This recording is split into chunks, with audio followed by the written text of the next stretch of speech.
উরুসের সময় গরু ছাগল নিয়ে আপনার পীরের দরবারে হাজির।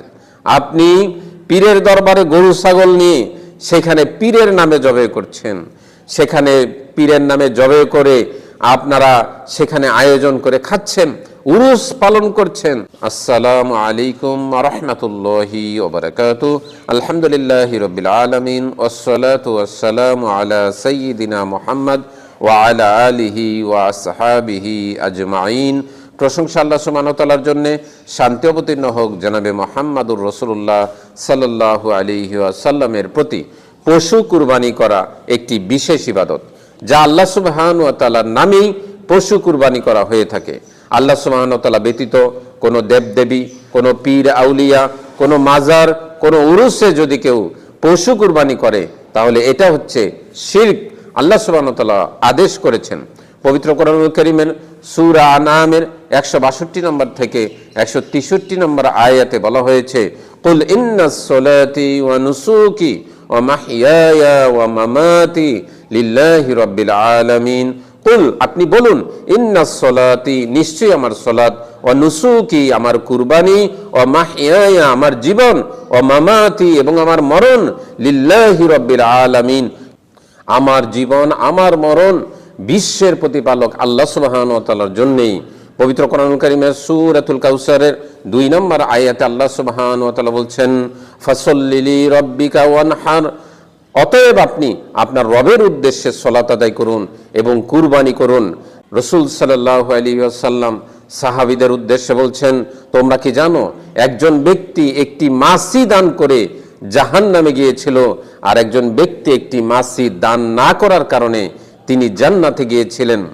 সাহাবায়ে কেরাম বললেন, আমরা তো জানি না, আল্লাহ এবং আল্লাহর রাসূলই ভালো জানেন। রাসূল সাল্লাল্লাহু আলাইহি ওয়াসাল্লাম বললেন, একটি পথের ধারে একটি মূর্তি নির্ধারিত ছিল, যেই মূর্তির সামনে অবশ্যই কিছু উপহার দিয়ে তারপর সেখান দিয়ে যেতে হতো।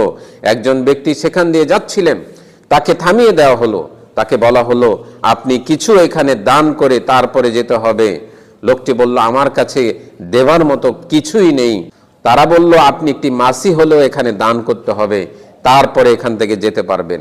তখন এই ব্যক্তি একটি মাছি ধরে তারপরে সেই মূর্তির সামনে উপহার দিল, তারপরে তাকে যেতে দেওয়া হলো।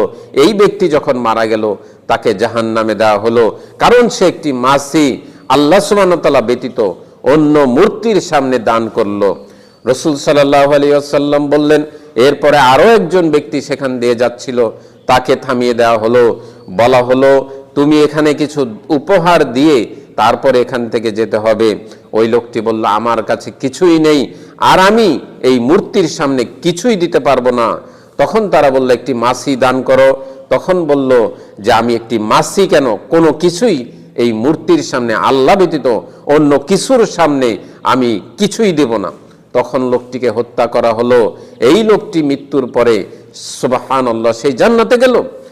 চিন্তা করুন, তুচ্ছ একটি মাছি দান করে সেই ব্যক্তি জাহান্নামে গেল, তুচ্ছ একটি মাছি দান না করার কারণে সে জান্নাতে চলে গেল।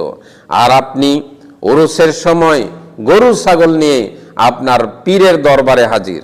আপনি পীরের দরবারে গরু ছাগল নিয়ে সেখানে পীরের নামে জবে করছেন, সেখানে পীরের নামে জবে করে আপনারা সেখানে আয়োজন করে খাচ্ছেন, উরুস পালন করছেন, অথচ এগুলো হচ্ছে শিরক। আমাদের বাংলাদেশের বহু লোক এই রকম শিরকি কাজ করে, ভারতের বহু মুসলিম এরকম শিরকি কাজ করে, পাকিস্তানের বহু মুসলিম এরকম শিরকি কাজ করে থাকে, যেগুলো আল্লাহ সুবহানাহু ওয়া তাআলা অপরাধ বলেছেন, শিরক বলেছেন। মুসলমানরা সেগুলো কিভাবে করতে পারে? একজন মুসলিম পূর্ণ ঈমানদার যদি থাকে, তার ভিতরে যদি সামান্য ঈমান থাকে, তাহলে কিভাবে সে গরু ছাগল নিয়ে পীরের দরবারে যায়, সেখানে উরুস করে, আল্লাহ সুবহানাহু ওয়া তাআলা ব্যতীত সেখানে অন্যের নামে জবে করে? এটা হতে পারে না, অসম্ভব। অবশ্যই মুসলিমদেরকে ফিরে আসতে হবে, সচেতন হতে হবে। এই শিরক অবস্থায় যদি আপনি মারা যান তাহলে আপনি জাহান্নামে যেতে হবে। এই শিরক মুক্ত জীবন আপনাকে গড়তে হবে, আপনাকে তওবা করতে হবে, পীরের দরবার থেকে, মূর্তির দরবার থেকে ফিরে আসতে হবে।